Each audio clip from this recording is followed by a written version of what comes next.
শান্তরাজ। শান্তরাজ। ও, এটা কি কুরবানি ঈদের জন্য বিক্রি করবেন? এটা বিক্রি করার জন্য না ভাই, এটা হাটে নিয়ে যাচ্ছি বাজারে। হাট দেখানোর জন্য নিয়ে যাচ্ছেন তো? হাট দেখানোর জন্য না, এটা আমি বেচার জন্য নিয়ে যাচ্ছি। বিক্রি করার জন্য হাটে নিয়ে যাইতেছে। হ্যাঁ। ও ভালো।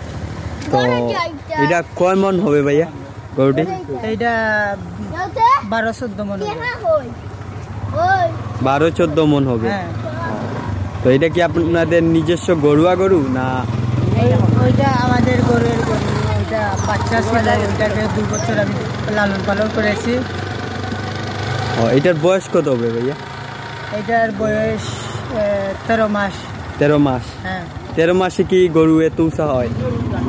এত উঁচা হয়েছে কারণ ওইটা হচ্ছে দেশি গরু না, ওইটা ফার্মের গরু। এটা ফার্মের গরু। হ্যাঁ। তো গরুটারে খাওয়ান কি প্রতিদিন? এই যে ভুসি, খোল,